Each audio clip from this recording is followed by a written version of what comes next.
ദൈവവചനത്തിലൂടെ നമ്മുടെ ശ്രദ്ധ കൊണ്ടുവരാം. യെശയ്യാപ്രവാചകന്റെ പുസ്തകത്തിലേക്ക് നിങ്ങളുടെ ശ്രദ്ധ കൊണ്ടുവരികയാണ്.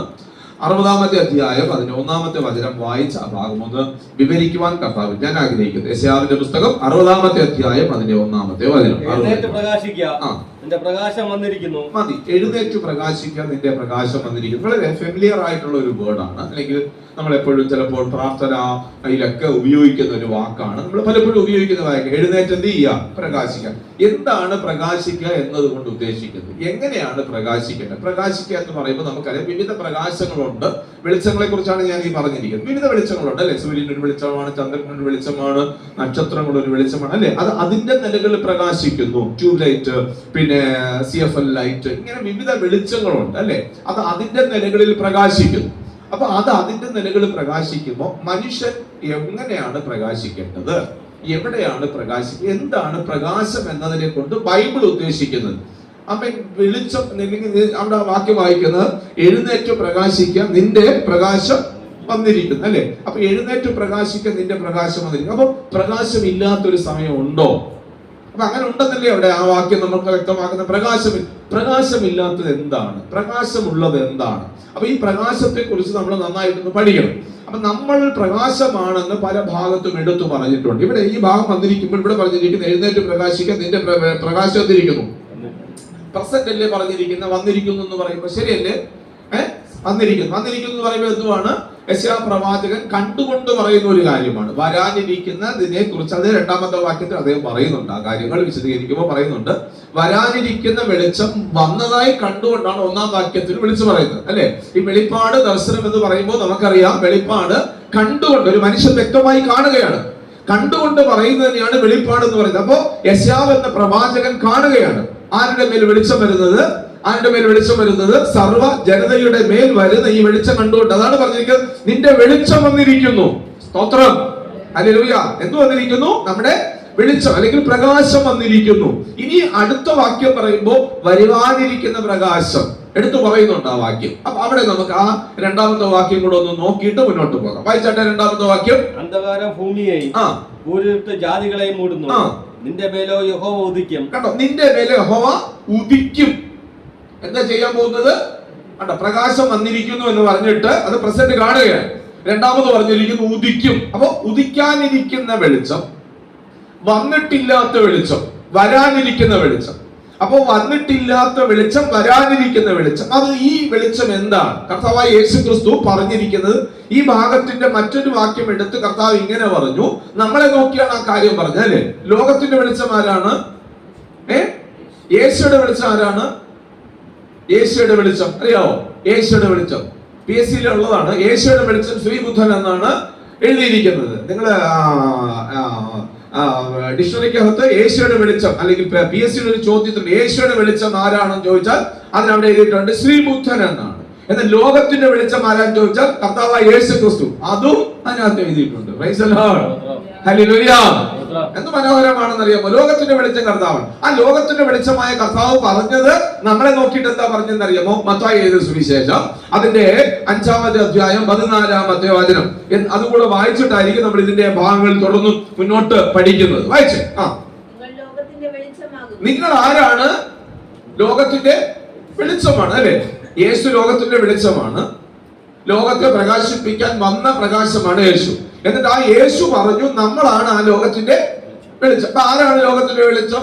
ഞാനാണ് അല്ലെ. അപ്പൊ ഞാൻ പ്രകാശമായ ഞാൻ എവിടെയാണ്, എങ്ങനെയാണ് പ്രകാശിക്കേണ്ടത്? 2 നിലകളിലാണ് ഒരു മനുഷ്യൻ പ്രകാശിക്കേണ്ടതായിട്ട് ബൈബിളിൽ രേഖപ്പെടുത്തിയിരിക്കുന്നത്. പല ഭാഗങ്ങളും പല കാര്യങ്ങളും പറഞ്ഞിട്ടുണ്ട്. ഞാൻ 2 കാര്യങ്ങൾ മാത്രമേ നിങ്ങളുമായിട്ട് സംസാരിക്കുവാൻ താല്പര്യപ്പെടുന്നുള്ളൂ. സ്തോത്രം. ഒരുപക്ഷെ പല വാക്യങ്ങളിൽ പല നിലകളിലും മനുഷ്യൻ പ്രകാശിക്കേണ്ടുന്ന വസ്തുതകളെ കുറിച്ച് എഴുതിയിട്ടുണ്ട്. അതിൽ ഒന്ന്, അവൻ പ്രകാശിക്കേണ്ടത് എങ്ങനെയാണ് എന്നുള്ള വസ്തുതയെ കുറിച്ച് മത്തായിയിൽ തന്നെ രേഖപ്പെടുത്തിയിരിക്കുന്ന ഭാഗങ്ങൾ നമുക്കൊന്ന് നോക്കാം. ആ വാക്യം ഒന്ന് കണ്ടിന്യൂ ചെയ്താട്ടെ. 14-ാമത്തെ വാക്യം ഒന്ന് കണ്ടിന്യൂ ചെയ്ത് വായിച്ചു.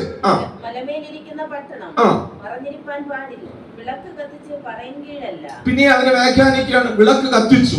വിളക്ക് എന്ത് ചെയ്തു? കത്തിച്ച് അത് പറയിൻ കീഴിലല്ല. നമ്മൾ തന്നെ കത്തിയിരിക്കുന്ന ഒരു വെളിച്ചത്തെ പറയിൻ കീഴിൽ കൊണ്ടുവയ്ക്കരുത്. അടുത്ത വാക്യം വായിച്ചേ. പറയിൻ കീഴിലല്ല. കണ്ടോ, അതെവിടെയാണ് വെക്കുന്നത്? തണ്ടിന്റെ മുകളിലാണ് വെക്കുന്നത്. എത്ര ഉയരത്തിൽ വെളിച്ചം വയ്ക്കുന്നോ അത്രയും അകലത്തിൽ പ്രകാശം കിട്ടും. ഉയരെ പോകെ ഈ വെളിച്ചം ഇങ്ങനെ കൂടിക്കൊണ്ടിരിക്കും. എത്ര ഉയരത്തിൽ വെക്കുമോ പ്രകാശം കൂടിക്കൊണ്ടിരിക്കും കേട്ടോ. അത് കത്തിച്ച് പറയുകയില്ല, തണ്ടിന്മേൽ അത്രേ വെക്കുന്നത്. എന്നിട്ട് അതിനെ വിവരിക്കുകയാണ്. വായിച്ചേ. അപ്പോൾ അത് അപ്പോൾ അത് എന്ത് ചെയ്യുന്നു? വീട്ടിലുള്ള എല്ലാവർക്കും അത് പ്രകാശിക്കുന്നു. തണ്ടിന്മേൽ വെച്ചാലല്ലേ ഇത് പ്രകാശിക്കൂ, അല്ലേ? അപ്പൊ തണ്ടിന്മേൽ വെക്കണ്ടേ? വെക്കണം. അപ്പൊ തണ്ടിന്മേൽ എങ്ങനെയാണ് നമ്മൾ വെക്കേണ്ടത്? ഈ വെളിച്ചം എടുത്ത് എങ്ങനെയാണ് വെളിച്ചം വെക്കേണ്ടത്? നമുക്ക് ആദ്യം ഇതിനൊന്ന് കത്തിക്കാം, അല്ലേ? കത്തിച്ചിട്ട് വേണം പിന്നീട് വെക്കാൻ. ഇത് നമുക്ക് ആദ്യം കത്തിക്കാം. എങ്ങനെയാണ് ഇത് കത്തേണ്ടത്, എങ്ങനെയാണ് ഇത് കത്തിക്കേണ്ടത് നമുക്ക് നോക്കാം. സ്തോത്രം. അപ്പൊ ഇത് അണഞ്ഞു കിടക്കുന്നതാണ് എന്ന് വ്യക്തമാക്കുന്നു. യെശയ്യാവിന്റെ പുസ്തകത്തിലേക്ക് വന്നിട്ട് ഞാൻ എന്റെ ബാക്കി ഭാഗങ്ങളിലേക്ക് വരാം. രണ്ട് വിധമായ വെളിച്ചങ്ങളെ കുറിച്ചാണ് ഞാൻ ആ ഭാഗങ്ങളിൽ നിന്ന് നിങ്ങളോട് പറയാൻ വേണ്ടിയിട്ട് നിൽക്കുന്നത്. വായിച്ചാട്ട് നമുക്ക് യെശയ്യാവിന്റെ പുസ്തകത്തിലേക്ക് തിരിച്ചു വരുമ്പോൾ അതിന്റെ 2-ാമത്തെ വാക്യത്തിലേക്ക് നമ്മൾ വരികയാണ്. 2-ാമത്തെ വാക്യം നമുക്ക് വായിക്കാം. അന്ധകാരം ഭൂമിയെയും കണ്ടോ, അന്ധകാരം ഭൂമിയെയും കൂരിരുട്ട് ജാതികളെയും മൂടുന്നു. കണ്ടോ, അന്ധകാരം എന്നും പറഞ്ഞിരിക്കുന്നു, കൂരിരുട്ടെന്നും പറഞ്ഞു. അതെന്താണ്? രണ്ട് കാര്യങ്ങളായിട്ട് എടുത്ത് പറഞ്ഞിരിക്കുന്നത്. അന്ധകാരവും കൂരിരുട്ടും. ഇപ്പൊ രണ്ടും ഒന്നായിരിക്കുമോ? ഒന്നല്ല. രണ്ടും ഒന്നായിരുന്നെങ്കിൽ രണ്ടായിട്ട് എഴുതില്ലായിരുന്നു. അപ്പൊ രണ്ടും രണ്ട് തന്നെയാണ്. ഭൂമിയെ മൂടുക എന്ന് പറഞ്ഞാൽ എന്തായിരിക്കും അർത്ഥമായിരിക്കുന്നത്? സർവ ലോക വംശ ജനതകളെയും അല്ലെങ്കിൽ സർവ്വ ലോകത്തെയും മൂടിക്കൊണ്ടിരിക്കുന്ന അന്ധകാരം. അപ്പൊ ഇരുട്ട് എന്ന് പറയുമ്പോൾ നമ്മുടെ പെട്ടെന്ന് മനസ്സിൽ ഓടിയെത്താൻ സാധ്യതയുള്ള ഒരു കാര്യമാണ്. അത് ചിലപ്പോൾ പിശാചായിരിക്കാം. ഇരുട്ടെന്ന് പറയുമ്പോൾ നമ്മുടെ മനസ്സിലേക്ക് ഓടി വരുന്നത്, അല്ലേ? അങ്ങനെ ആയിരിക്കാൻ വഴി ഇവിടെ കാണുന്നില്ല. കാരണം അന്ധകാരം എന്നൊരു ഭാഗത്തും ഇരുട്ടെന്നും പറഞ്ഞിരിക്കും. ശരിയല്ലേ? ശരിയാണ്. അപ്പൊ അതിനെക്കുറിച്ച് ഒന്നുകൂടെ നമ്മൾ പുതിയ നിയമത്തിലേക്ക് വന്ന് പുതിയ നിയമവൽക്കരിച്ച് ഒന്ന് നോക്കാൻ പോവുകയാണ്. അപ്പോസ്തല പ്രവൃത്തികളുടെ പുസ്തകത്തിലേക്ക് നമുക്ക് വരാം. അതിന്റെ 26-ാമത്തെ അധ്യായം 18-ാമത്തെ വചനം ഒന്ന് വായിക്കാം. 26-ന്റെ 18.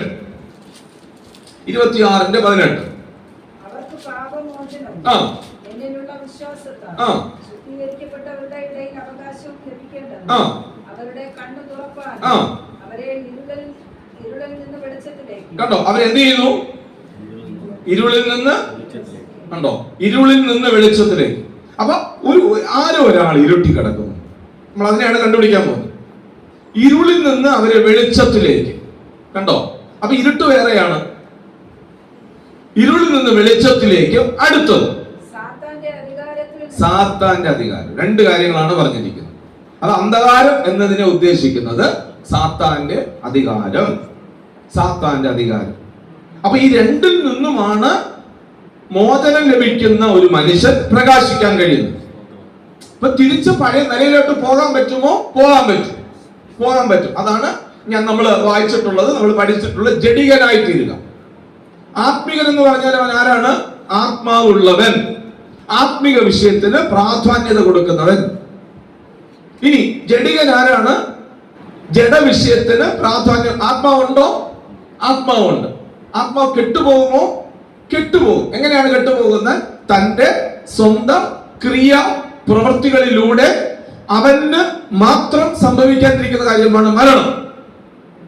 നമ്മള് കൊരിന്ത്യ ലേഖനത്തിൽ അതിനെക്കുറിച്ച് കുറച്ച് വിശദമായിട്ട് പഠിച്ചു എന്ന് ഞാൻ കരുതുന്നു. കൊരിന്ത്യ ലേഖനത്തിൽ വന്നപ്പോഴാണ് അതിനെ കുറിച്ച് വിശദമായിട്ട് നമ്മൾ നോക്കിയത്. കൊരിന്ത്യ ലേഖനം നമ്മൾ നോക്കിയത്, അല്ലേ? ആത്മികനെ കുറിച്ച് നോക്കി, ജഡികനെ കുറിച്ച് നോക്കി, പ്രാകൃത മനുഷ്യനെ കുറിച്ച് നോക്കി. പ്രാകൃത മനുഷ്യൻ എന്ന് പറയുമ്പോൾ ആത്മാവില്ലാത്തവൻ. യൂദയുടെ പുസ്തകത്തിൽ 19-ാമത്തെ വാക്യത്തിൽ നമ്മൾ വായിക്കുന്നു. ഒന്ന് വായിക്കാമോ? യൂദയുടെ പുസ്തകം 19-ാമത്തെ വാക്യം. യൂദയുടെ പുസ്തകം 19. യൂദ 19. അവർ ഭിന്നത ഉണ്ടാക്കുന്നവർ പ്രാകൃതന്മാർ, ആത്മാവില്ലാത്തവർ. കണ്ടോ, അവർ ഭിന്നത ഉണ്ടാക്കുന്നവർ പ്രാകൃതന്മാർ. ഈ പ്രാകൃതന്മാർ ആരാണെന്ന് പറഞ്ഞിരിക്കുന്നു? അവരെ ഭിന്നത ഉണ്ടാക്കും. പിന്നെയോ അവർക്ക് എന്തില്ല? ആത്മാവില്ല. എന്തില്ല? മനസ്സിലാകാൻ കഴിയുന്നുണ്ടെന്ന് കരുതുന്നു ഞാൻ. അവർക്ക് എന്തില്ല? ആത്മാവില്ല. They don't have their own spirit. അവിടെ പരിശുദ്ധാത്മാവിനെ കുറിച്ചല്ല പറഞ്ഞിരിക്കുന്നത്. അവർക്ക് എന്തില്ല? ആത്മാവില്ല. എന്നാൽ ജഡികൻ ആരാണ്? ആത്മാവ് വന്നാൽ. ആത്മാവ് എങ്ങനെയാണ് വരുന്നത്? കർത്താവായ യേശുവിനെ രക്ഷകനായി ഒരു മനുഷ്യൻ അംഗീകരിക്കുമ്പോൾ അവൻ രക്ഷ വരികയാണ്. അവൻ ആത്മാവ് വരികയാണ്. ആത്മാവ് വന്നവൻ എന്ത് ചെയ്യുന്നു? തിരിച്ച് തന്റെ പഴയ പ്രവൃത്തികളിലേക്ക് അവൻ പോകാൻ പറ്റും.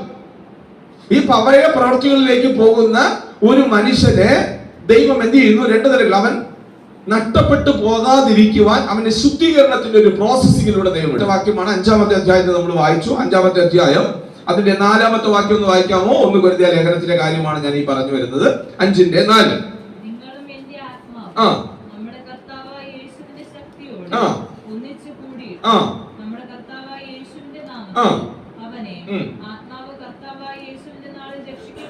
അധർമ്മം ചെയ്ത, കണ്ടോ, ഈ അധർമ്മം ചെയ്ത മനുഷ്യനെ ഞാൻ പറഞ്ഞിരിക്കുന്നത്, ദുർനടപ്പ് ചെയ്ത മനുഷ്യനെ എന്ത് ചെയ്യണം? നിങ്ങളും എന്റെ ആത്മാവും ഒരുമിച്ച് കൂടിയിട്ട്, കണ്ടേ, കർത്താവായ യേശു ക്രിസ്തുവിനോട് കൂടെ ഒരുമിച്ച് കൂടിയിട്ട് അവനെ എന്ത് ചെയ്യണം? പുറത്താക്കി കളയണം. എന്തിനാണ്? വായിച്ച്, ആത്മാവ് രക്ഷിക്കപ്പെടണം. എന്നിട്ട് ജഡസംഹാരത്തിനായി, കണ്ടോ, ജഡസംഹാരത്തിനായി എന്ത് ചെയ്യും? സാത്താനെ ഏൽപ്പിക്കണം എന്ന് വിധിച്ചിരിക്കുന്നു. അപ്പൊ ഇവിടെ ഞാൻ പറഞ്ഞു വരുന്ന കാര്യം ഇതാണ്. ഒരു മനുഷ്യൻ പ്രകാശിതമായി കഴിഞ്ഞാൽ, വെളിച്ചമായി കഴിഞ്ഞാൽ, അവന് സ്വതവേ ഇഷ്ടത്താൽ ഇരുളിലേക്ക് പോകാൻ കഴിയും. ഇരുളിന്റെ അടിമത്വത്തിലേക്ക് അവൻ ഇറങ്ങിപ്പോകാൻ കഴിയും. ഈ രണ്ടിൽ നിന്നുമുള്ള ഒരു മോചനം ഒരു ദൈവ പൈതലിനെ സംബന്ധിച്ചിടത്തോളം, രക്ഷിക്കപ്പെട്ട ഒരു ദൈവ പൈതലിനെ സംബന്ധിച്ചിടത്തോളം ദൈവമായ കർത്താവ് സൗജന്യമായി നൽകിയിരിക്കുക. ഞാൻ ഒന്നുകൂടെ ആ വാക്യങ്ങളെ വ്യക്തമാക്കി മുന്നോട്ട് പോകാം. അപ്പൊ നമ്മള് അന്ധകാരം ബൈബിളിനകത്ത് കൊടുത്തിരിക്കുന്ന, ഈ ഭാഗത്ത് കൊടുത്തിരിക്കുന്ന അന്ധകാരമാണ്. എല്ലാ ഭാഗത്തെയും അന്ധകാരം പിശാചല്ല. ഈ ഭാഗത്ത് കൊടുത്തിരിക്കുന്ന അന്ധകാരം പിശാചാണെന്നും ഇരുട്ട് ജാതികളെ മൂടിയിരിക്കുന്നതാണ്. അപ്പൊ ഇരുട്ട് മൂടിയിരിക്കുന്ന എന്താണ്? സ്തോത്രം. എനിക്ക് യശയ്യാപ്രവാചകൻ നമ്മുടെ സദൃശവാക്യങ്ങളുടെ പുസ്തകത്തിൽ ഞാൻ വായിച്ച, കണ്ടോ, മനുഷ്യന്റെ ആത്മാവ് യഹോവയുടെ ദീപം. മനസ്സിലാവുന്നുണ്ടോ? മനുഷ്യരുടെ ആത്മാവാണ് ദീപം. കണ്ടോ, ദീപം എന്ന് പറഞ്ഞാൽ എന്തുവാ? വെളിച്ചം. വെളിച്ചം കത്തിക്കൊണ്ടിരിക്കുന്ന സാധനമാണ് ദീപം. അപ്പൊ ഈ ദീപം എന്തായി കിടക്കുന്നു? കെട്ടുപോയി. ഇതെവിടെ വെച്ചാണ് കെട്ടുപോയത്? ഏദേനിൽ വെച്ച് മനുഷ്യൻ പാപം ചെയ്തപ്പോൾ ഈ വെളിച്ചം പോയി. ഈ ദീപത്തെ പ്രകാശിപ്പിക്കുവാൻ, ആ ദീപം എന്താണ് കെട്ടുപോയത്? ജീവൻ കെട്ടുപോയി. ദീപം എന്ന് പറഞ്ഞിരിക്കുന്നത് ജീവൻ കെട്ടുപോയി. കണ്ടോ, യോഹന്നാൻ എഴുതിയ സുവിശേഷത്തിലേക്ക് നമുക്ക് വരാം. അതിന്റെ 1-ാമത്തെ അധ്യായം 4-ാമത്തെ വചനം ഒന്ന് വായിച്ചേ. യോഹന്നാൻ എഴുതിയ സുവിശേഷം 1-ാമത്തെ അധ്യായം 4-ാമത്തെ വചനം. അവനിൽ എന്തുണ്ടായിരുന്നു? ജീവൻ ഉണ്ടായിരുന്നു. അപ്പൊ ഈ വെളിച്ചം എന്താണ്? വെളിച്ചം എന്താണ്? ജീവനാണ് വെളിച്ചം. അപ്പൊ ആ ജീവനില്ലാത്ത ഇതിനെയാണ് വെളിച്ചമില്ലായ്മ എന്ന് പറഞ്ഞിരിക്കുന്നത്. ജീവനില്ലാത്തതിനെ വെളിച്ചമില്ലായ്മ. കണ്ടോ, അപ്പൊ അവൻ എന്ത് വന്നു? വെളിച്ചം വന്നു. ആരുടെ വെളിച്ചം വന്നു? ക്രിസ്തു എന്ന പ്രകാശത്തിന്റെ പേര്. അതിന്റെ 9-ാമത്തെ വാക്യം കൊണ്ട് വായിച്ചു. 9-ാമത്തെ വാക്യം കൊണ്ട്, ഏത് മനുഷ്യനെയും പ്രകാശിപ്പിക്കുന്ന സത്യ വെളിച്ചം ലോകത്തിലേക്ക് വന്നുകൊണ്ടിരിക്കുന്നു. കേട്ടോ, വന്നുകൊണ്ടിരിക്കുന്നു. പറഞ്ഞിരിക്കുക, വന്നുകൊണ്ടിരിക്കുന്നു. യെശയ്യാവ് വിളിച്ചു പറഞ്ഞാണ്, വന്നുകൊണ്ടിരിക്കുന്നു. ഏത് മനുഷ്യനെയും പ്രകാശിപ്പിക്കുന്ന വെളിച്ചമാ, സത്യ വെളിച്ചമാ, ലോകത്തിലേക്ക് വന്നുകൊണ്ടിരിക്കുന്നു. എന്നിട്ട് അവൻ ലോകത്തിലുണ്ടായിരുന്നു. കേട്ടോ, ഈ ഏത് മനുഷ്യനെ പ്രകാശിപ്പിക്കുന്ന, അപ്പോ മനുഷ്യന്റെ എന്തിനെയാണ് പ്രകാശിപ്പിക്കുന്നത്? ജീവൻ നൽകുകയാണ്. അപ്പൊ വെളിച്ചം എന്താണ്? ജീവനാണ്. കണ്ടോ, നിങ്ങൾ ക്യാച്ച് ചെയ്യാൻ പറ്റുന്നുണ്ടോ? വെളിച്ചം എന്താണ്? ജീവനാണ്. ജീവൻ വന്നോ? ജീവൻ വന്നു, അല്ലെ? നമുക്ക് വെളിച്ചമായി തീർന്ന ജീവനാണ്. അപ്പൊ ഈ ജീവൻ വന്നാൽ എന്താണ്? ഞാൻ എങ്ങനെയാണ് പ്രകാശിക്കേണ്ടത്? എനിക്ക് ജീവൻ വന്നു, അല്ലേ? ഞാൻ പറയാം, ഇവിടെ ഒരു 10 മെഴുകുതിരി ഉണ്ട്. ഒരു മെഴുകുതിരി കത്തുന്നുള്ളൂ, ബാക്കി 9 എണ്ണം കത്തിക്കണം. നമ്മൾ എങ്ങനെ കത്തിക്കും? ഈ കത്തിയിരുന്ന മെഴുകുതിരി കൊണ്ടുപോയി എന്ത് ചെയ്യും? അടുത്ത ഒന്നിൽ വയ്ക്കും. അപ്പൊ എന്ത് ചെയ്യും? അത് കത്തും, അല്ലേ? ഈ മെഴുകുതിരി കൊണ്ട് എത്ര മെഴുകുതിരിയെ നമ്മൾ കത്തിക്കുന്നോ, ആ കത്തിക്കുന്ന മെഴുകുതിരികളെല്ലാം കത്താൻ തുടങ്ങും. കണ്ടോ, ഒരെണ്ണമാണ് കത്തിയത്. ഒരെണ്ണം കത്തിയപ്പോൾ കെട്ടുകിടക്കുന്ന, കരിതിരിയായി കിടക്കുന്ന, ഈ ഒരിക്കലും കത്തത്തില്ലെന്ന് പറഞ്ഞു കിടക്കുന്ന ഈ മെഴുകുതിരികളെ എല്ലാം ഒരു മെഴുകുതിരി കത്തിക്കാൻ തുടങ്ങി. അപ്പൊ വെളിച്ചമാകുക എന്നതുകൊണ്ട് ഉദ്ദേശിക്കുന്നത് എന്താണ്? നമ്മളെ ജീവൻ ആയ ആത്മാവ് നഷ്ടപ്പെട്ടു പോയി കിടന്നു. ആ ആത്മാവിലേക്ക് നമുക്ക് ജീവൻ തന്നു. കണ്ടോ, ഇനി രക്ഷിക്കപ്പെടാത്ത ഓരോ ആളുകളും കെട്ടുകിടക്കുന്ന ദീപങ്ങളാണ്. അപ്പൊ നമ്മൾ എന്താ ചെയ്യേണ്ടത്? ആ ദീപങ്ങളെ നമ്മൾ എങ്ങനെയാണ് വെളിച്ചമാക്കേണ്ടത്? ആ ദീപങ്ങളെ ചെന്ന് നമ്മൾ കത്തിക്കണം. കത്തിക്കണം. കെട്ടുകിടക്കുന്നു. അതെങ്ങനെയാണ് കത്തിക്കേണ്ടത്? ദൈവവചനം. ആരാണ് കത്തേണ്ടത്? ഈ മനുഷ്യൻ കത്തണം. അതിന് അവന്റെ ഉള്ളിൽ ദൈവവചനം കൊടുക്കണം. Price the lord. ഹല്ലേലൂയ. ഏതെങ്കിലും ഏത് വിധേന ഒരു മനുഷ്യനെ കത്തിക്കാൻ വേണ്ടിയിട്ട്, അതാണ് സ്ട്രഗിള്, നമ്മുടെ ജോലി. അപ്പൊ നിന്റെ പ്രകാശം എന്ത് ചെയ്തിരിക്കുന്നു? നമ്മൾ കത്തിക്കാതിരുന്നാലോ? കത്തിക്കാതിരുന്ന എന്ത് ചെയ്യുന്നു? അതിന് പറയും കീഴിൽ അടച്ചു വെച്ചിരിക്കുകയാണ്. തണ്ടിന്റെ മേലിൽ വെളിച്ചമായി ഒരു വീടിന് മുഴുവൻ പ്രകാശിക്കേണ്ടുന്നതിന് പകരം അതിനെ എവിടെ കൊണ്ട് അടച്ചു വെച്ചിരിക്കുന്നു? വീണ്ടും നമ്മൾ എന്തുവാ പ്രാർത്ഥിക്കേണ്ട? കർത്താവേ, എനിക്ക് വെളിച്ചം തരണമേ, വെളിച്ചം തരണമേ എന്ന് പറഞ്ഞിരിക്കുന്നു. എന്നാണ് ഒരു മനുഷ്യൻ രക്ഷിക്കപ്പെടുന്നതോ അവൻ അന്ന് മുതൽ വെളിച്ചമായി തീർന്നിരിക്കുന്നു. സ്തോത്രം. ഹല്ലേലൂയ. നമുക്ക് വായിക്കാം 1 പത്രോസിന്റെ ലേഖനം, അതിന്റെ 2-ാമത്തെ അധ്യായം 9-ാമത്തെ വചനം. 1 പത്രോസ് 2-ാമത്തെ അധ്യായം 9-ാമത്തെ വാക്യം. നിങ്ങളോ അന്ധകാരത്തിൽ നിന്ന് തന്റെ അത്ഭുത പ്രകാശത്തിലേക്ക്. എവിടെ നിന്നാണ്? അന്ധകാരത്തിൽ നിന്ന് തന്റെ അത്ഭുത പ്രകാശത്തിലേക്ക് നിങ്ങളെ വിളിച്ചവന്റെ സദ്ഗുണങ്ങളെ ഘോഷിക്കണം. മറ്റുള്ളവരോട് ക്രിസ്തുവിനെ കുറിച്ചും രക്ഷയെ കുറിച്ചും നിത്യതയെ കുറിച്ചും പറയുന്നതിലൂടെയാണ് നമ്മൾ കത്തിക്കുന്നത്. കണ്ടോ? എവിടെയെല്ലാമാണ് കത്തിക്കേണ്ടത്? നമ്മുടെ ഭവനത്തിൽ കെട്ടുകിടക്കുന്ന ഇതുപോലുള്ള ഒരുപാട് വിളക്കുകളുണ്ട്. നിങ്ങളൊന്ന് ആലോചിച്ച് നോക്കിയേ. ആ ദീപം കത്താതെ ഇരുന്നാൽ അവർക്ക് വേണ്ടി നമ്മള് രോഗസൗഖ്യത്തിനും സമ്പത്തിനും പിന്നെ ഉയർച്ചയ്ക്കും ഉന്നമനത്തിനും വേണ്ടിയിട്ടൊക്കെ പ്രാർത്ഥിക്കുന്നു. അതല്ല പ്രാധാന്യത. അവർക്ക് നല്ല വീടുണ്ട്, ശരിയാണ്. പക്ഷെ ഒരു കാര്യം നമ്മൾ അറിയണം, ഈ നിലവാരത്തിൽ അവർ മരണപ്പെട്ടു പോയാൽ ആ ദീപത്തെ കത്തിക്കാത്തതിന് ഒരു പക്ഷെ നമ്മളോട് ദൈവം ചോദിക്കും നിശ്ചയമായി. അപ്പൊ നമ്മൾ കത്തിക്കണ്ടേ? നമ്മൾ നിശ്ചയമായിട്ടും കത്തിക്കണം. ഞാൻ ലേവ്യ പുസ്തകത്തിൽ നിന്ന് ആ വാക്യം പറഞ്ഞിട്ടുണ്ട്. ഒരിക്കൽ കൂടെ നിങ്ങളുടെ മനസ്സിലേക്ക് കൊണ്ടുവരുന്നു. 5-ാമത്തെ അധ്യായം, അതിന്റെ 1 മുതലുള്ള വാക്യങ്ങൾ നമുക്ക് വായിക്കാം. 5-ാമത്തെ അധ്യായം 1 മുതലുള്ള വാക്യങ്ങൾ. ഇതാണ് സത്യം. ക്രിസ്തുവിന്റെ നിത്യജീവന്റെ വെളിച്ചത്തിന്റെ സത്യവാചകം കേട്ടിട്ട് താൻ സാക്ഷിയായി കാണുകയോ അറിയുകയോ ചെയ്തത് അറിയിക്കാതെ. കണ്ടോ? അറിയിക്കാതിരിക്കുന്നത് പാപമാണ്. അറിയിക്കാതെ പാപം ചെയ്താൽ അവൻ തന്റെ കുറ്റം വഹിക്കണം. കണ്ടായിരുന്നോ? അപ്പൊ അറിയിക്കാതിരിക്കുന്ന ഒരു മനുഷ്യൻ കത്തിയ ഈ ദീപം ഒരു പ്രയോജനപ്പെടുത്തുന്നില്ല. എത്രയോ ദീപങ്ങൾ കെട്ടുകിടക്കുകയാണ്. അതോടുകൂടി നഷ്ടപ്പെട്ടു പോകാൻ പോവുകയാണ്. പക്ഷെ ഇത് കത്തിക്കാൻ നമുക്ക് കഴിയും. എത്ര വലിയ ഒരു ശുശ്രൂഷയാണ് നമ്മളെ ഏൽപ്പിച്ചിരിക്കുന്നത് അറിയാമോ? സ്തോത്രം. അതിന് നമ്മുടെ ക്വാളിഫിക്കേഷൻ എന്തെങ്കിലും വേണോ? ക്വാളിറ്റി വേണോ? ഒരു ക്വാളിറ്റി ഒരു ക്വാളിഫിക്കേഷനും വേണ്ട. നമുക്കതിന് എന്തെങ്കിലും മാറ്റം വേണോ? നമുക്കതിന് ഉയർച്ച വേണോ? നമുക്കതിന് സൗഖ്യം വേണോ? ദൈവമക്കളെ, നമുക്കിതിന് സൗഖ്യത്തിന്റെ ആവശ്യമില്ല. വാ തുറന്ന് സംസാരിക്കാൻ ദൈവം നമുക്ക് പ്രാപ്തി തന്നിട്ടുണ്ടെങ്കിൽ, ഒരു ട്രാക്ട് കൊടുക്കാൻ നമുക്ക് കഴിയുമെങ്കിൽ, സ്തോത്രം. ഒരു പക്ഷേ ഞാൻ ഒരു അനുഭവം നിങ്ങളോട് പറഞ്ഞിട്ടുണ്ട്. കഥയായിരിക്കാം, എനിക്ക് അറിഞ്ഞുകൂടാ. ഒരു ദർശനമായിരിക്കാം, എനിക്ക് അറിഞ്ഞുകൂടാ. പക്ഷെ ഞാൻ അത് കേട്ടത് എന്റെ ഉള്ളിൽ അത് ശരിയാണെന്ന് ഞാൻ കരുതുന്നു. സ്തോത്രം. ഒരു മനുഷ്യൻ ഒരിക്കൽ അദ്ദേഹം പ്രാർത്ഥിക്കുന്ന വേളയിൽ, അദ്ദേഹത്തിന്റെ പുസ്തകത്തിൽ രേഖപ്പെടുത്തിയിരുന്നതാണ് ഞാൻ വായിച്ചത്. പ്രാർത്ഥിക്കുന്ന വേളയിൽ അദ്ദേഹത്തോട് ദൈവം ഇടപെട്ടിട്ട് പറഞ്ഞു, ദൈവാത്മാവ് ഇടപെട്ടിട്ട് പറഞ്ഞു, നീ ഞാൻ പറഞ്ഞിരിക്കുന്ന ഒരു ഹോട്ടലിലേക്ക് ചെല്ലണം. ഹോട്ടലിൽ ചെന്ന് റൂം എടുത്ത് താമസിക്കണം. ഇദ്ദേഹത്തിന് സന്ദേഹമുണ്ടായി. ദൈവം ഒരു ഹോട്ടലിൽ ചെന്ന് റൂം എടുത്ത് താമസിക്കാൻ പറയുമോ? അത് മറ്റൊരു രാജ്യത്തിൽ. 2-ാമത്തെ പ്രാവശ്യം പ്രാർത്ഥിക്കാൻ ഇരിക്കുമ്പോൾ ഇതേ ഇടപെടൽ അദ്ദേഹത്തിനുണ്ടായി. അദ്ദേഹം ഉടനെ അവിടെ നിന്ന് ദൈവം പറഞ്ഞതുപോലെ ടിക്കറ്റ് എടുത്തു. അദ്ദേഹം ആ രാജ്യത്തിൽ വന്ന് ഇറങ്ങി. ആ ദൈവാത്മാവ് പറഞ്ഞ റൂമിൽ ചെന്നു. അദ്ദേഹം റൂം എടുത്തു. ആ റൂമിൽ തങ്ങി. ആ റൂമിൽ തങ്ങുന്ന സമയത്ത് അദ്ദേഹത്തെ പരിചരിക്കുവാൻ ആ റൂമിൽ, നമുക്കറിയാം ഹോട്ടൽസിലെല്ലാം റൂം ബോയ്സ് ഉണ്ട്. വലിയ വലിയ ഹോട്ടലുകൾക്കെല്ലാം റൂം ബോയ്സ് ഉണ്ട്.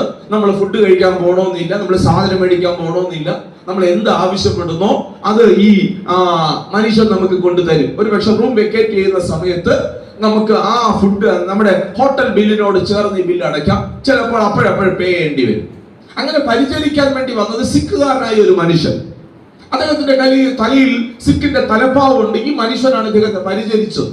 ഇദ്ദേഹത്തെ ഇങ്ങനെ പരിചരിച്ച് കാര്യങ്ങളൊക്കെ ചെയ്തപ്പോൾ ഇദ്ദേഹത്തിന്റെ ഉള്ളിൽ തോന്നി, ഇദ്ദേഹത്തോടൊന്ന് യേശുവിനെ കുറിച്ച് പറഞ്ഞാലോ. എന്നിട്ട് അദ്ദേഹം മാനുഷികമായ ഒരു ചിന്ത ഉടനെ അദ്ദേഹത്തിനുണ്ടായി. ഈ സിക്കുകാരനായ മനുഷ്യനല്ലേ, സിക്കിന്റെ വേദങ്ങൾ അവർക്ക് വളരെ സ്ട്രോങ് ആണ്. സിക്കുകാർ ഒരിക്കലും യേശുവിനെ കൈക്കൊള്ളില്ല. ഈ മനുഷ്യനോട് ഇതൊന്നും പറയേണ്ട കാര്യമില്ല എന്ന് പറഞ്ഞ് ഈ മനുഷ്യൻ ഒന്നും മിണ്ടിയില്ല, ഒന്നും പറഞ്ഞില്ല. അദ്ദേഹം ദൈവം പറഞ്ഞതുപോലെ അവിടെ താമസിച്ചു. 3 ദിവസമായി. താമസിക്കാനല്ലേ പറഞ്ഞത്, താമസിച്ചു. ഇദ്ദേഹം വണ്ടിയിൽ കയറി, തിരിച്ച് ഫ്ലൈറ്റിൽ കയറി അദ്ദേഹത്തിന്റെ നാട്ടിലേക്ക് തിരിച്ചു വന്നു.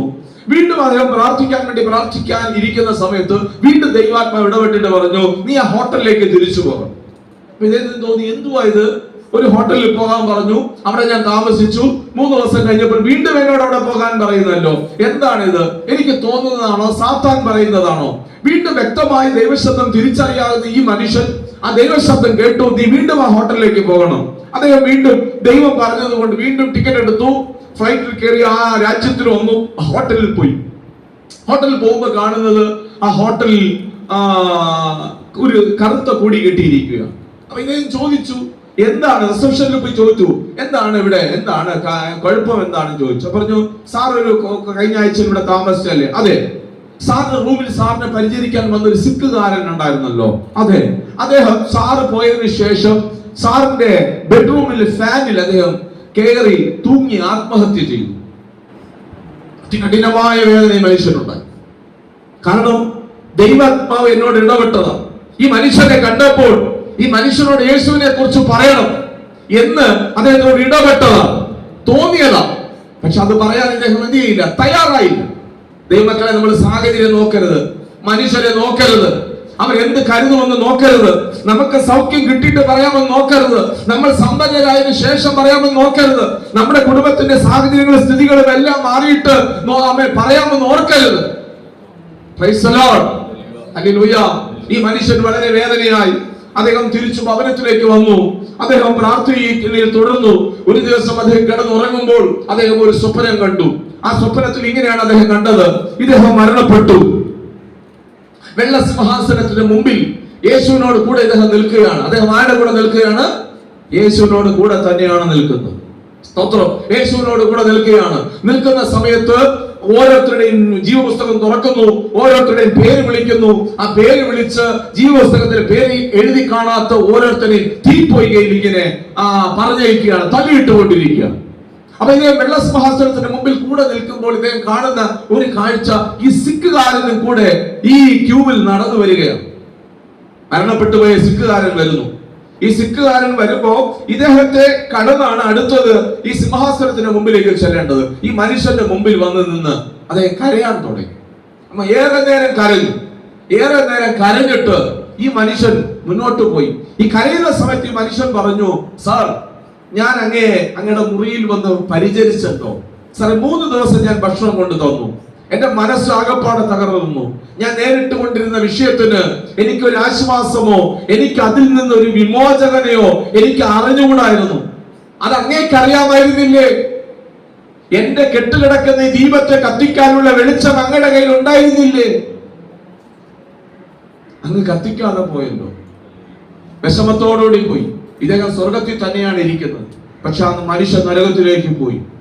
ആ മനുഷ്യൻ ആ അധമ പാതാളത്തിലേക്ക്, ആ ഇരുട്ടിലേക്ക്, എന്നേക്കുമുള്ള ദണ്ഡനത്തിലേക്ക് ഈ മനുഷ്യൻ തള്ളപ്പെട്ടു. സ്തോത്രം. ഈ അദ്ദേഹം പറഞ്ഞത്, അതിനുശേഷം രാത്രിയെന്നോ പകലെന്നോ ഇല്ലാതെ ദൈവം എന്നോട് പറയുന്ന ഈ കാര്യം കൃത്യമായിട്ട് ഞാൻ നിർവഹിക്കും. ദൈവമക്കളെ ഓർക്കണം, ചില നിത്യ നിന്ദയ്ക്കും ചില നിത്യ ലജ്ജയ്ക്കും പോവും. ഇന്ന് നമ്മൾ ഇതെല്ലാം കേട്ടും തലയാട്ടിയും ഡയറി നിറച്ചും പോകുമ്പോൾ, ഈ പ്രവൃത്തികളും ഈ കാര്യങ്ങളും ഒന്നും ചെയ്യാതിരിക്കുമ്പോൾ, തൊഴിലും വരുമാനവും നന്മയും ഈ ലോകത്തിന്റെ സുഖവും സൗകര്യങ്ങളും രോഗസൗഖ്യങ്ങളും പ്രാപിക്കാൻ മാത്രം നമ്മൾ ഓടിയിരിക്കുമ്പോൾ, എത്രയോ വിളക്കുകളെ കത്തിക്കാനുള്ള വെളിച്ചം നമ്മിലേക്ക് പകർന്നിരിക്കുമ്പോൾ, ആ വെളിച്ചങ്ങളെ കത്തിക്കാതെ പോകുമ്പോൾ, ഒരു ദിവസം അവിടെ പോയി നിൽക്കുമ്പോൾ ഞാൻ ഓർത്തിട്ടുണ്ട്, എന്താ ദൈവമേ ഈ ലജ്ജയുടെ നിന്ദയുടെ കാരണം. ആ മനുഷ്യരെയൊക്കെ കാണുമ്പോൾ, അന്ന് നമ്മുടെ അയൽവക്കക്കാരെ കാണുമ്പോൾ, അന്ന് നമ്മുടെ സഹോദരങ്ങളെ കാണുമ്പോൾ, നമ്മൾ അവരോട് കൂടെ എല്ലാ കൂട്ടായ്മകളിലുമുണ്ട്, കൂടിവരകളിലുണ്ട്, നമ്മളോടുകൂടെ ഭക്ഷണം കഴിക്കുന്നു. നിങ്ങളുടെ ചേച്ചി, നിങ്ങളുടെ അനിയത്തി, നിങ്ങളുടെ പപ്പ, നിങ്ങളുടെ അമ്മ, നമ്മുടെ സഹോദരങ്ങൾ, നമ്മുടെ സമീപവാസികൾ നമ്മളോടുകൂടെ ഭക്ഷണം കഴിക്കുന്നു. എല്ലാത്തിനും അവർ നമ്മളോടുകൂടെ ഉണ്ട്. നമ്മളോടുകൂടെ വിനോദയാത്രയ്ക്ക് വരുന്നു. എല്ലാത്തിനും നമ്മളോടുകൂടെ ഉണ്ട്. പക്ഷേ ഇവർ മരണപ്പെട്ടു പോകുമ്പോൾ ഇവർ ചെന്നെത്തുന്ന സ്ഥലം നിത്യദണ്ഡനത്തിനായിരിക്കും. സ്തോത്രം. ആമേൻ. വായിക്കാം നമുക്ക് ദാനിയേൽ പ്രവാചകന്റെ പുസ്തകം 12-ാമത്തെ അധ്യായം അതിന്റെ 1 മുതലുള്ള വാക്യങ്ങളൊന്ന് വായിച്ചാട്ടെ. ദാനിയേൽ പ്രവാചകന്റെ പുസ്തകം 12-ാമത്തെ അധ്യായം 1-ാമത്തെ വചനം മുതൽ. ആ കാലത്ത് നിന്റെ സ്വജാതിക്കാർക്ക് തുണ നിൽക്കുന്ന മഹാപ്രഭുവായ മിഖായേൽ എഴുന്നേൽക്കും. ഒരു ജാതി ഉണ്ടായത് മുതൽ ആ കാലം വരെ സംഭവിച്ചിട്ടില്ലാത്ത കഷ്ടകാലം ഉണ്ടാകും. അന്ന് നിന്റെ ജനം പുസ്തകത്തിൽ എഴുതി കാണുന്ന ഏവനും തന്നെ രക്ഷ പ്രാപിക്കും. നിലത്തിലെ പൊടിയിൽ നിദ്ര കൊള്ളുന്നവരിൽ പലരും ചിലർ നിത്യജീവനായും ചിലർ ലജ്ജയ്ക്കും നിത്യനിന്ദയ്ക്കുമായി ഉണരും. ചിലർ ലജ്ജയ്ക്കും നിത്യനിന്ദയ്ക്കുമായി ഉണരും. പുസ്തകത്തിൽ പേരെഴുതി കാണുന്നതൊക്കെ ശരിയാ ദൈവമക്കളെ? നാണക്കേടായിരിക്കും. പൈസ മാത്രം ഉണ്ടാക്കാൻ ഞാൻ ഓടിക്കൊണ്ട് നടന്നപ്പോൾ ഇവനെ കത്തിക്കാനുള്ള വെളിച്ചം എന്റെ കയ്യിലുണ്ടായിരുന്നു. എനിക്ക് കത്തിക്കാൻ കഴിയാതെ പോയല്ലോ. പൈസല്ലോ അവന്റെ ആത്മാവ് ഇരുട്ടി കിടക്കുകയാണ്. ആമേൻ. നമ്മുടെ രോഗസൗഖ്യം നമ്മൾ സ്വാർത്ഥരായി തീരുന്നുണ്ടോ എന്ന്, സ്വസ്നേഹികളായി തീരുന്നുണ്ടോ എന്ന് എനിക്ക് സന്ദേഹമില്ലാതില്ല. 2 തിമോഥെയോസ് ലേഖനം 3-ാമത്തെ അധ്യായം നമ്മളൊന്ന് വായിക്കുന്നത് ഇതിനോടുള്ള ബന്ധത്തിൽ നന്നായിരിക്കും. അന്ത്യകാലത്തിൽ നമ്മൾ ഇവകളെല്ലാം മറന്നു. സ്തോത്രം. 2 തിമോഥെയോസ് ലേഖനം 3-ാമത്തെ അധ്യായം 1-ാമത്തെ വാക്യം മുതൽ. അന്ത്യകാലത്തിൽ ദുർഘടമായ സമയങ്ങൾ വരും എന്നറിയുക. മനുഷ്യർ സ്വസ്നേഹികളും കണ്ടോ, അവരവരെ തന്നെ സ്നേഹിച്ചുകൊണ്ട് നടക്കണം. ഈ മനുഷ്യനെല്ലാം ഇരുട്ടിൽ കിടക്കുമ്പോൾ അവന് ഒരു തിരി വെട്ടം കത്തിക്കാൻ നമുക്ക് സമയമില്ല. നമ്മുടെ ജീവിതത്തിന്റെ 1 മണിക്കൂർ നമുക്ക് ഒരു ദിവസം മാറ്റിവെക്കാൻ നമുക്ക് കഴിയുന്നില്ല. അവർക്ക് വേണ്ടി ഒന്ന് പ്രാർത്ഥിക്കുവാൻ കഴിയുന്നില്ല. അവർക്ക് വേണ്ടിയിട്ടുള്ള ഒരു മനോഭാവ ഭാരം നമ്മുടെ ജീവിതത്തിൽ ഉണ്ടാകുന്നില്ല. നമ്മൾ നമ്മളെ മാത്രം സ്നേഹിക്കുന്നു, നമുക്ക് വേണ്ടി അധ്വാനിക്കുന്നു, നമുക്ക് വേണ്ടി കരുതുന്നു. ശരിയല്ലേ? നമ്മളെ മാത്രം കരുതി മുന്നോട്ട് പോവുകയാണ്. നമ്മൾ ചെയ്യുന്ന കാര്യങ്ങളിൽ സംതൃപ്തരായി നാം യാത്ര ചെയ്യുകയാണ്. അന്ത്യകാലത്ത് കണ്ടോ, ദുർഘട സമയങ്ങൾ വരും. മനുഷ്യൻ സ്വസ്നേഹികളായി മാറുന്നു. അടുത്ത വാക്യം. ദ്രവ്യാഗ്രഹികളായി തീരുന്നു. വമ്പ് പറയുന്നവരായി തീരുന്നു. അഹങ്കാരികളായി തീരുന്നു. ദൂഷകന്മാരായി തീരുന്നു. അമ്മയെ അപ്പനെ അനുസരിക്കാത്തവരായി മാറുന്നു. നന്ദി കെട്ടവരും അശുദ്ധരും വാത്സല്യമില്ലാത്തവരും ഇണങ്ങാത്തവരും ഏഷണിക്കാരും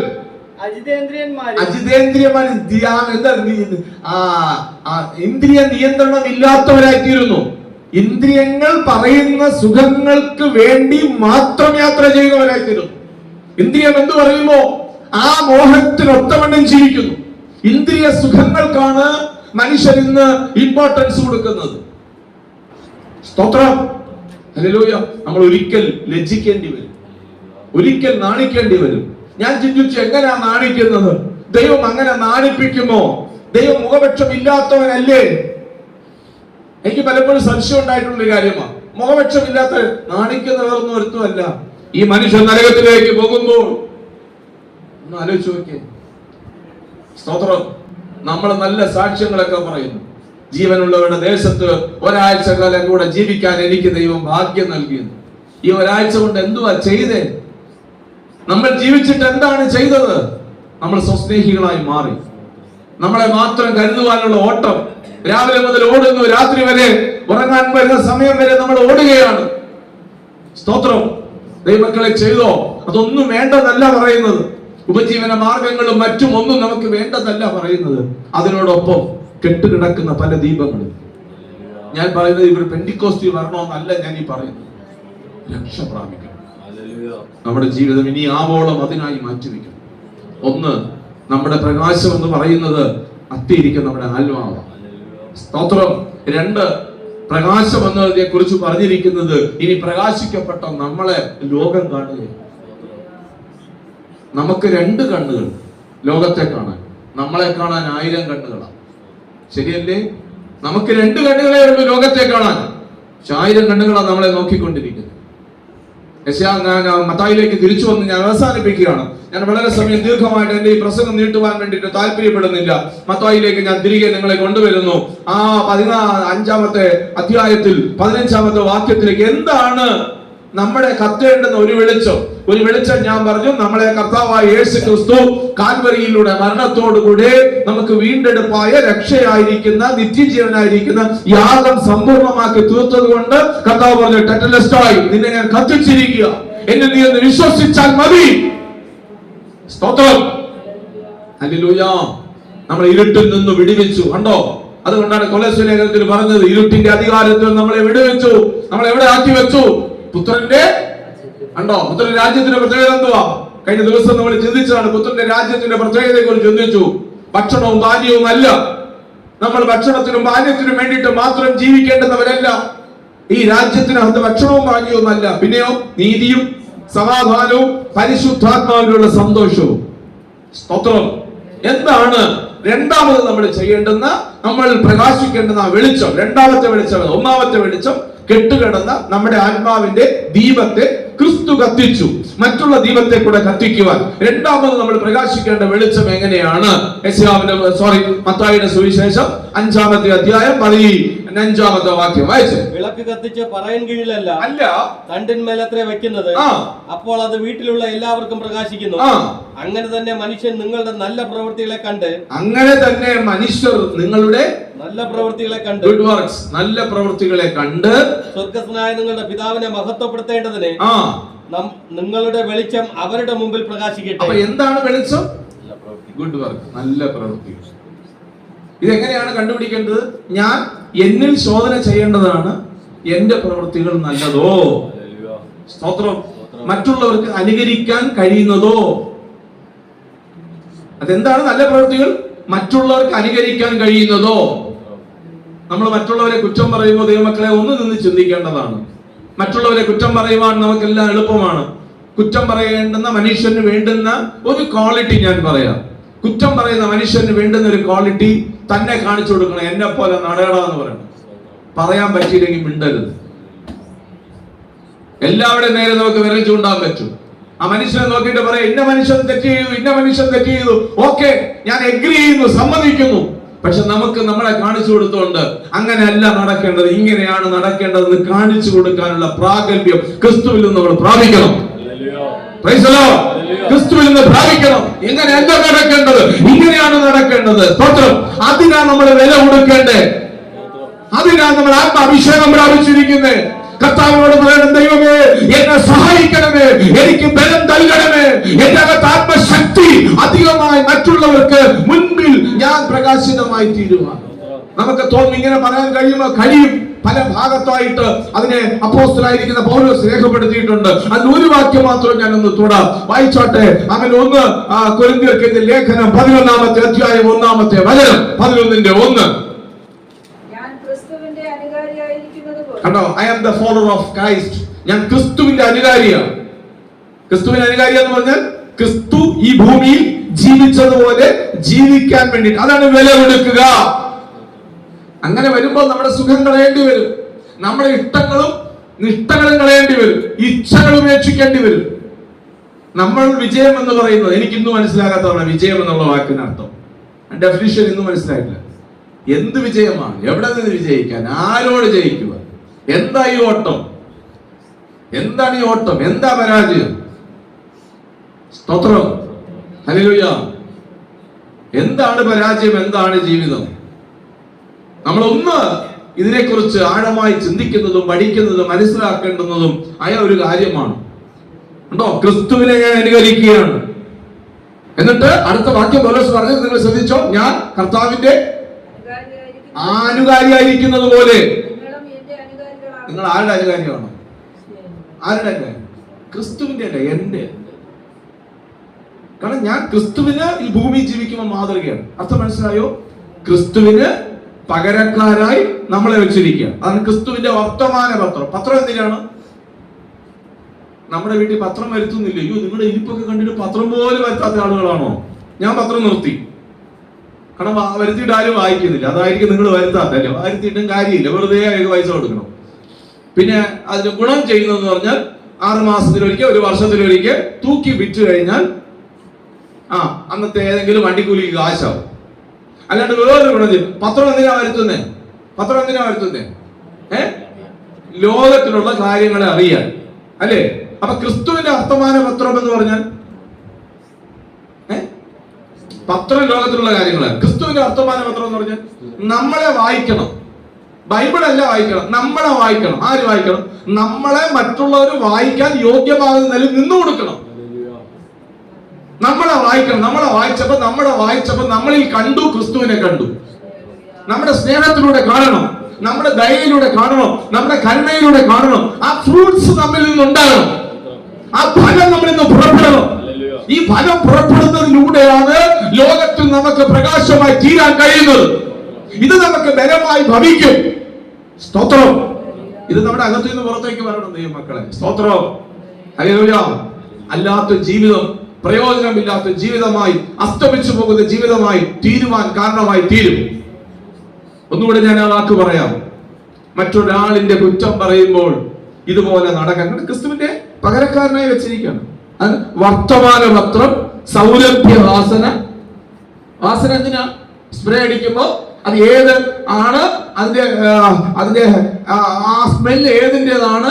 ഈ സ്മെല്ല് നമുക്ക് കേൾക്കുമ്പോൾ ഇത് ഇതിൻ്റെതാണ്. അപ്പൊ നമ്മളെ സ്മെല്ല് ചെയ്യണം, നമ്മളെ കാണണം, റീഡ് ചെയ്യണം, നമ്മളെ പഠിക്കണം, നമ്മളെ സ്മെല്ല് ചെയ്യണം. നമ്മുടെ സ്മെല്ല് എന്തായിരിക്കണം? നല്ല വാസന ഉണ്ടാകണം. ദുർഗന്ധം നമ്മളിൽ നിന്ന് വരരുത്, ചീഞ്ഞു പോകരുത്. Price the lord. ഹല്ലേലൂയ. അതിനാണ് ഒരു കാലത്ത് അപ്പച്ചന്മാരൊക്കെ പറഞ്ഞു കേട്ടിട്ടില്ലേ, വില കൊടുക്കണം. ഈ വില കൊടുക്കാൻ വേണ്ടി അവർ നിന്നു. സ്തോത്രം. മറന്നു പോകരുത്, ക്രിസ്തുവിന് പകരക്കാരായി നമ്മളെ ലോകത്തിൽ വെച്ചിരിക്കുക. ക്രിസ്തു ഇവിടെ ഇല്ല, നമ്മളെ കാണണം. സ്തോത്രം. അതുകൊണ്ടാണ് D.L. മൂഡി അദ്ദേഹം ഇങ്ങനെ പ്രാർത്ഥിച്ചത്, ഞാൻ മരിക്കണം, ക്രിസ്തു ജീവിക്കണം. ഞാൻ ക്രിസ്തുവിലായി കഴിഞ്ഞു, ഇനി എന്നെ കാണുന്നില്ല, കർത്താവിനെ കാണണം. ദൈവമക്കളെ, ഇത് കുഞ്ഞു കാര്യമല്ല, വലിയ കാര്യമാണ്. ഇത് നമ്മളിലൂടെ സാധ്യമാക്കി തീർക്കാൻ, ആ വെളിച്ചം നമ്മൾക്ക് പ്രകാശിതമായി തീരുവാൻ നമ്മൾ ഏറെ പ്രാർത്ഥിക്കണം. കർത്താവിനോട് പറയണം, ദൈവമേ എന്നെ ആ നിലകൾ ഉപയോഗിച്ചാട്ടെ, പ്രയോജനപ്പെടുത്തിക്കാട്ടെ. ചില ദീപങ്ങളെ കൂടെ കത്തിക്കണം. സ്തോത്രം. ഒരു ദീപത്തെങ്കിലും കത്തിക്കണം. നമ്മൾ കത്തിക്കണം. നമ്മുടെ കയ്യിൽ കത്തിക്കൊണ്ടിരിക്കുന്ന ഒരു മെഴുകുതിരി മറ്റുള്ള മെഴുകുതിരിയെ കത്തിക്കാൻ കഴിയത്തക്ക നിലകൾ ഏൽപ്പിച്ചിരിക്കുന്നത് പോലെ കത്തിയിരിക്കുന്ന ഒരു ദീപം നമ്മുടെ അകത്തുണ്ട്. ഈ കെട്ടുകിടക്കുന്ന ചില ആളുകളുടെ അടുക്കലേക്ക് കത്തിച്ചു കൊടുക്കുക. സ്തോത്രം. ദൈവത്തിൽ നാം പ്രകാശിതരായി തീരണം. ക്രിസ്തുവിന്റെ പ്രകാശം നമ്മിൽ നിന്ന് പ്രതിബിംബിക്കുവാൻ, അത് നമ്മിൽ നിന്ന് വെളിപ്പെടുവാൻ, അത് തേജസ്സായി തീരുവാൻ, അത് ആത്മീയ വ്യക്തിക്ക് പ്രത്യാശയായി തീരുവാൻ നമ്മിലൂടെ ഒഴുകണം. കർത്താവിനായിട്ട് ഉപയോഗിക്കണം. എത്ര പേര് പ്രാർത്ഥിക്കും? സ്തോത്രം.